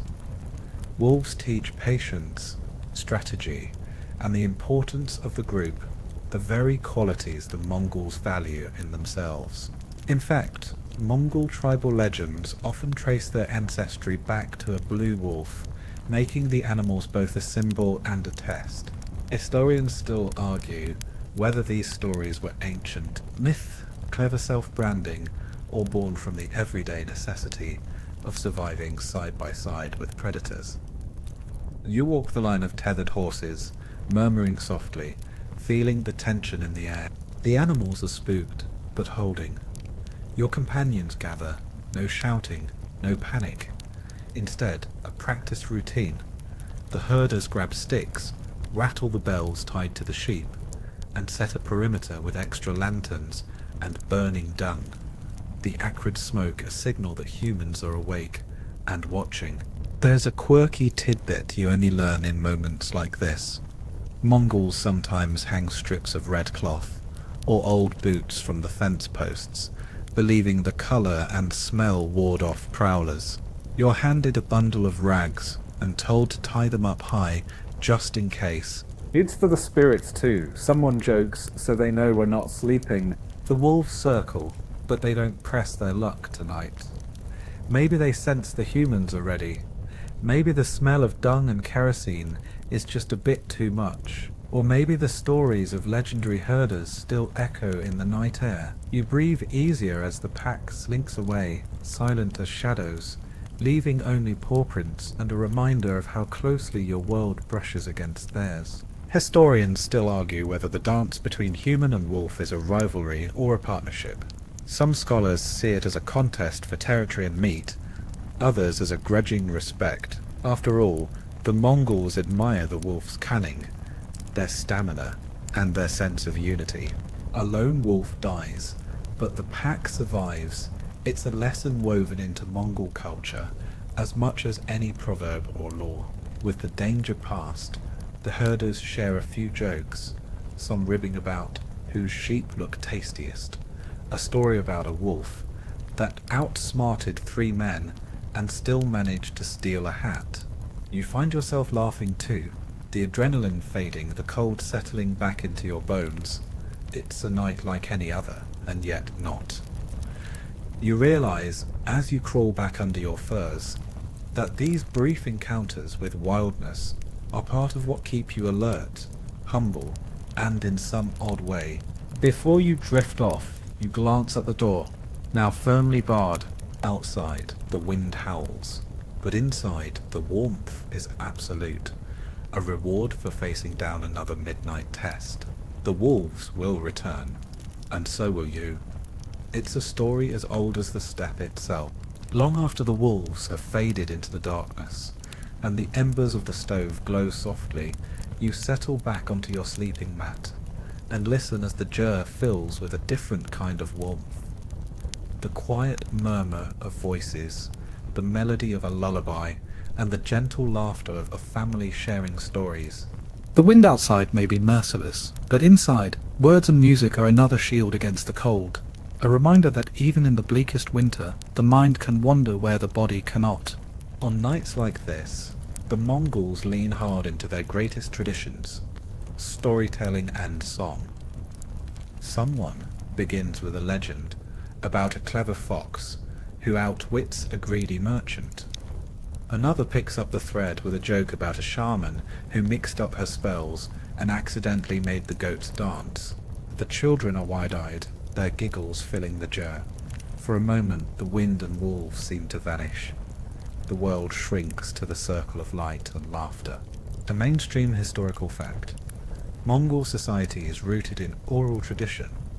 Long before most could read or write, history, law, and culture were passed down in stories, poems, and epic songs, an inheritance as vital as fire or food. These tales preserved family lineages, explained the world's mysteries, and reminded everyone of the qualities most prized on the steppe: wit, courage, loyalty, and a sense of humor that could outlast the harshest winter. Historians still argue whether the epic tales of heroes like Geza and the secret histories of the Khans are pure invention or echo distant truths, embroidered and embellished with each retelling. Tonight's storytelling isn't all grand heroes and legendary beasts. There are memories of old winters, funny mishaps, like the year someone's boots froze to the floor and had to be chipped loose at dawn, and tales of romance begun and lost before the first snow melted. The jokes fly thick and fast, warming the air as much as any stove. There's a quirky tidbit. Some Mongol lullabies are purposely dull, the words as repetitive and sleepy as possible, designed to bore children into dreamland. You can almost hear the generations of tired parents in the soothing, monotonous refrain. The sheep are sleeping, the horses too, and so should you. The youngest child is handed a dombra, a small, 2-stringed instrument. She strums it shyly, and an elder sings an old song about lost travellers and welcoming fires. The tune is slow, a little melancholy, the kind of song that slips into your bones and makes you miss places you've never been. Someone else begins a throat-singing melody, the low, buzzing drone vibrating through the ger like distant thunder. It's both haunting and strangely comforting, the kind of sound that can only be born from wide open spaces and endless nights. Historians still argue whether the steppe's music is descended from ancient Turkic chants, or if it was shaped uniquely by the wind, the gallop of horses, and the rhythms of migration. Some claim the Mongol lullabies contain coded instructions: how to ride, how to endure, how to stay hopeful when hope is thin. Others just enjoy the music for what it is, a soft blanket of sound in a hard-edged world. Before long, eyelids grow heavy. the stories wind down, the jokes grow quieter, and the songs take on a dreamy, hypnotic pace. The ger becomes a cocoon of memory and music, every person folded in with care.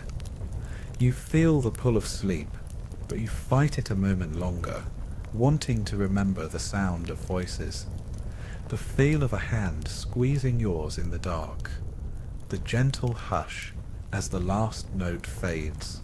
As you finally drift off, you understand why the Mongols say the longest winter is made shorter with words, and that even the bleakest night is softer when shared with song.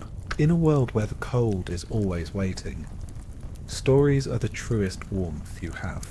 By now you've measured winter not by weeks or months, but by small, hard-earned victories. The day your boots didn't freeze overnight, the time you managed to keep the fire burning until dawn, the laughter shared after surviving a surprise collapse, or a near miss with wolves. Then, one morning, almost without warning, you notice something has changed. The air is a bit less sharp, the wind feels almost playful, and the snow, instead of biting, melts under your fingers. Spring is making its slow, muddy return. No one announces the end of winter on the steppe. It just seeps in as gentle as it is relentless. The herders rise a little earlier, smiles hidden in the corners of their mouths. You hear it in the animals first.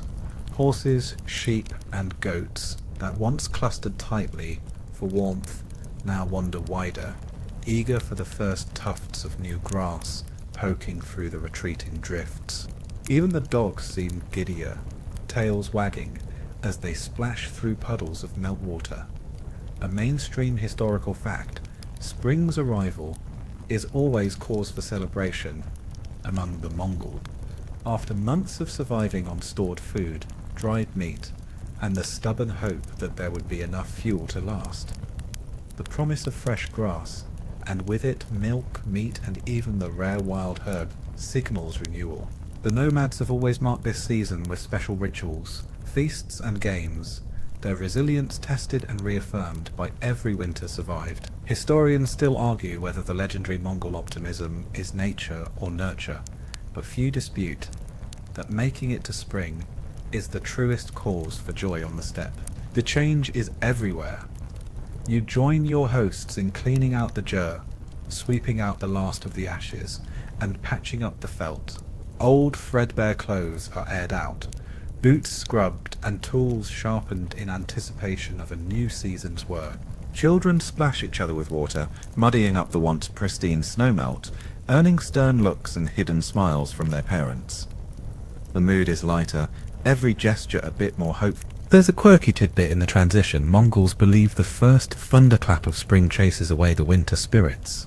Some families mark the moment by shouting back at the thunder, banging pots, or singing the oldest songs they know.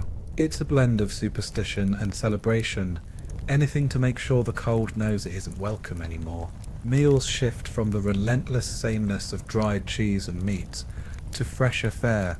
The first green shoots are harvested with reverence, turned into soups and salads. Milk from newly grazing animals is thinner, sweeter, a taste that everyone savours like a rare treat. Someone brings in a handful of wild garlic, and the whole jar fills with its sharp, life-affirming scent. You realise just how deeply the winter diet made you crave the simple, spicy bite of something green. Historians still argue whether these spring rituals are ancient remnants of shamanic practice, or just the natural expression of relief at having survived. Maybe both. You watch as the family gathers for a modest feast, bowls filled with the season's first treats, and feel the weight of winter lifting from every shoulder. It's not all idyllic though. Spring is muddy, chaotic, and more than a little bit frustrating. The snow melts in fits and starts, turning paths into rivers and the campsites into a patchwork of slush and grit. Boots get stuck, carts bog down, and even the hardiest horses lose patience in the muck. But no one really complains. After what you've all endured, a little mud feels like a small price for another year of life. You end the day sitting on a patch of soggy ground, sun on your face, listening to the laughter and the low hum of animals, content with the change. There's relief, yes, but also a quiet pride, a sense that you've learned not just to survive, but to welcome and celebrate the return of life, however messy it might be. As night falls, you notice the stars seem brighter, the air softer, and the promise of another season stretching ahead. Winter will return, but for now you savour the gentle thaw, the fresh grass, and the shared knowledge that once again you made it through. Spring's arrival brings its own routines and challenges, but as you settle into this new rhythm, you catch yourself reflecting on what winter truly taught you. Every scraped knuckle, frozen toe, and midnight scramble becomes a lesson, retold in the lazy sunlight now pooling through the open flap of the jar. The family gathers over tea, recounting stories from the long, cold months with the easy laughter of survivors, knowing, in that subtle, unspoken way, that these hardships have stitched you together. You remember your first night, blinking back sleep and disbelief as the wind rattled the walls. You'd worried you wouldn't make it until morning, convinced you were softer than a summer lamb, but somewhere between those endless cups of salty milk tea and the camaraderie of fixing a collapsed jar, you toughened up, not in the heroic cinematic way, but through small, stubborn acts, pulling on frozen boots before dawn, learning to share warmth, and even laughing at your own clumsy mistakes. A mainstream historical fact: Mongol resilience isn't an accident. Centuries of nomadic life shaped a culture where endurance is celebrated, not just endured. From the youngest child learning to patch felt, to the elders who recall winters when the snow was higher and the wolves bolder, every generation passes down tricks, jokes, and cautionary tales. Historians still argue whether this steppe toughness is genetic, cultural, or simply the product of endless adaptation. You suspect it's all three, tightly interwoven, reinforced by necessity and pride. There's a quirky tidbit you overhear one evening. When someone survives a particularly harsh winter, neighbours will tease them by saying they're now as tough as a yak's backside. It's meant as a compliment, the highest praise among people who know that softness has no place in the coldest months. You accept the joke with a grin, secretly delighted to be counted among the winter-hardened, if only in jest. Spring also brings an avalanche of jokes. Mongols are masters of humour, dry, playful, and sometimes sharp as a wolf's tooth. There's laughter about whose deal split open in the wind, who fell face first into a snowdrift, and who was caught singing lullabies to the sheep. These stories, half-truth and half-exaggeration, become the glue that holds the community together. Every retelling sands down the sharp edges of memory, turning misery into legend and suffering into a shared badge of honour.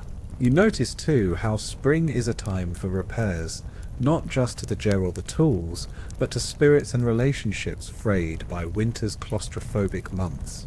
Arguments smoothed over with a mug of hot tea, stubborn silences broken by shared work. Children run wild in the new grass, their shrieks echoing with relief and pent-up energy. The adults are slower to let go of their caution, eyes still tracking the sky for signs of a late snow. But even they relax in the gentler sun. Historians still argue whether this period of reflection, this weaving of lessons and laughter, is unique to Mongol culture, or if every community forged by hardship emerges with similar rituals. Whatever the case, you can't help but feel changed. The steppe's trials have pressed you into a new shape, a little harder, yes, but also more open to moments of warmth and grace. One day, as you help repair the winter-worn fence, an elder sidles up and quietly hands you a strip of leather, your own lucky patch to sew into your deal. "Now you're ready for next winter," he says, winking. You tuck it away, proud and humbled, understanding, at last, that surviving here is never a solo accomplishment. It's the work of many hands, laughter in the darkness, and lessons shared over steaming bowls of broth. As the days lengthen and the grass grows high, you find yourself looking forward less afraid of what the next winter might bring, and more certain that, with a little stubbornness and a lot of community, you'll be ready for whatever the steppe throws your way. With the last traces of snow vanishing and the camp bustling with spring chores, you start to pay attention to the subtle unwritten rules that have governed life all winter, especially when it comes to complaints. You realize quickly that, for all their jokes about frostbitten toes and frozen tea, the Mongols don't actually grumble much. There's a certain pride in not giving the cold the satisfaction of hearing you whine. If you do catch someone muttering about the weather, it's almost always couched in humour or masked by a tall tale. One evening, you sit with a few elders as they mend saddles and recount the coldest nights they can remember. That was the year even the wolves wore hats, someone declares, and everyone laughs. The sound bright and undiminished by memory. The conversation drifts to the subject of complaints, and you learn that the rare grumble is often a signal, not just of discomfort, but of something truly amiss. If someone voices concern, the camp listens. Otherwise, the attitude is to simply get on with it, as generations before have done. A mainstream historical fact, Mongol culture prizes stoicism, both out of necessity and tradition. Open complaints about hardship are seen as wasted breath, or worse, bad luck, inviting more trouble. Instead, hardships are transformed into stories, songs, or practical jokes, blunting their sting. Historians still argue whether this collective tough-it-out mentality was shaped more by the endless wind or by the community's need for resilience and unity. Either way, it's as much a survival tool as felt boots or yak dung fires. Of course, there are limits. If an elder says it's colder than a snake's belly in a snowdrift, the whole family knows to double-check the firewood and huddle closer. You learn that coded complaints, metaphors, proverbs, or exaggerated jokes are the Mongol way of airing grievances without losing face. Someone tells you, if you must complain, make it rhyme, and make it funny. A younger herder adds, the only thing we curse more than the wind is the sheep that wanders off in a blizzard. Everyone nods, smiling with the knowledge that a little griping, delivered the right way, can be good for morale. There's a quirky tidbit: some families actually hold a grumble night at the end of winter, a semi-serious festival where everyone is allowed to moan about the hardships they endured, cold toes, spilled tea, lost mittens, or the dog that snored too loud. Complaints are shared, laughed over, and at the end ceremonially thrown out with a handful of ashes or a burst of song. The tradition keeps resentment from festering, turns suffering into humour, and draws the community even closer as spring begins. You reflect on your own moments of weakness, the mornings you wanted to curse the wind, the nights you fantasized about hot baths and thick carpets, yet each time you voiced frustration, you were met with a story, a gentle tease, or a task to distract you. Complaints here aren't ignored, just transformed, shaped into something more useful than self-pity. Historians still argue whether the Mongols' ability to endure, adapt and laugh through hardship is what made them so formidable on the battlefield, yes, but also in the kitchen, the camp, and the endless long nights of winter. Some say it's the defining trait of steppe people, a refusal to let discomfort erode their spirit, a stubborn commitment to making hardship just another story to share when the thaw finally comes. As twilight falls, you sit outside, wrapped in your patched deal, and watch the children race across the muddy grass. The elders swap tales, the dogs bark, and the camp hums with the business of survival made almost effortless by habit. You find yourself smiling, the urge to complain gone, replaced by the deep, steady satisfaction of having endured and the knowledge that you've earned a place in the long, unbroken line of steppe survivors. You wake one morning to a rare hush, The wind has finally fallen silent. The air smells faintly of earth instead of snow, and the sun shines with a new golden confidence. For a moment it feels as if the steppe itself is holding its breath, suspended between seasons. The long winter is finally truly ending. The last chill lingers in the shadows, but you can feel it loosening its grip, letting the land and its people exhale at last. There's a gentle bustle as the camp shakes off the remnants of cold. Boots are set outside to dry, saddles aired out, and furs beaten clean of months of ash and smoke. The children laugh, their voices brighter in the warmer air, and you catch yourself smiling at the simple, familiar routines, each one an act of hope for the new season. The herders share stories of lost mittens found under drifts, or the time someone's hat was rescued from a snowbank by a goat with surprising taste. No one rushes. There's a deliberate, grateful slowness to everything, as if everyone wants to savour this, the last true chill. A mainstream historical fact.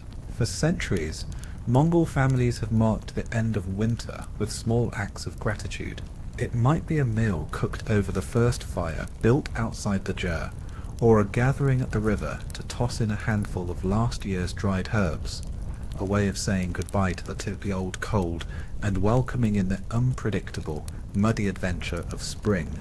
Historians still argue whether these customs are inherited from ancient shamanic rites, or simply the collective sigh of relief after surviving another year. Either way, the rituals are cherished, passed down with a mix of pride and gentle humour. You join your hosts for a quiet walk along the thawing river. The ice cracks and shifts beneath your boots, water trickling in little streams that sing of the month ahead. Someone tosses the last chunk of ice into the current and grins. For luck, so next winter finds us just as stubborn. There's an unspoken understanding the cycle will repeat, the cold will return, but so will the community, the cleverness, and the laughter. There's a quirky tidbit. Some families save a small lump of last winter's ice in a jar, kept in the back of the jar as a good luck charm. If anyone complains about the heat of summer, the lid is opened for a moment so they can remember the sting of January and just maybe keep their grumbling in perspective. The day stretches, soft and bright. The chores are lighter now, patching fences, fixing gear, and planning the first journey to greener pastures. The mood in camp is buoyant. Even the animals seem lighter, their steps quickened by new grass and the promise of easier days. For the first time in months you can sit outside without shivering, sharing tea and jokes, without glancing nervously at the horizon for the next storm. Historians still argue whether it's these quiet transitional days, the in-between moments that truly define life on the steppe. Maybe the Mongols' greatest strength isn't simply enduring winter or celebrating spring, but in the way they mark the turning of seasons with gratitude, humour, and fierce togetherness. As dusk settles, the camp gathers for one last meal cooked over open flames, the night air full of laughter and plans. You look around and realise how much you've changed. The cold no longer feels like a threat, but a test you passed, a story you'll carry with you forever. You're a little tougher, a little wiser, and a lot more appreciative of both the warmth and the chill. The last icy breath of winter drifts away as stars bloom overhead. The steppe, once again, belongs to the living. Now the night is truly quiet and the final embers in the stove burn low. You sink back onto your sleeping mat, every muscle heavy with contentment, every worry softened by the gentle hush outside. The hard lines of winter have faded into memory. In their place is a softness, a sense of accomplishment and peace that you carry deep in your bones. The jar is still only the rhythmic breathing of those around you, and the distant snort of a horse reminds you that you're not alone. You trace the curve of the ceiling with your eyes, feeling the warmth linger in the thick felt walls. The cold is just a rumour now, a faint echo at the edge of your senses. With every slow breath, You feel your body relax, the fatigue of months spent fighting the wind and snow finally giving way to rest. You let your thoughts wander across the plains, over frozen rivers, back to the laughter by the stove, and the music that floated through the long dark nights. Each memory settles over you like another blanket. A story half remembered, a joke whispered in the dark, the steady, stubborn rhythm of life on the steppe. Outside the world sleeps. Wrapped in the first fragile greenery of spring, you drift gently into dreams, soothed by the certainty that you have not only survived but truly lived these long, cold nights. Your journey has become part of the endless story of the Mongol winter, one of resilience, camaraderie, and a quiet, hard-won joy. Rest easy now, the hardest nights are behind you. Let the silence wrap you up. Let your heart slow, and let yourself be carried, softly and slowly, into sleep.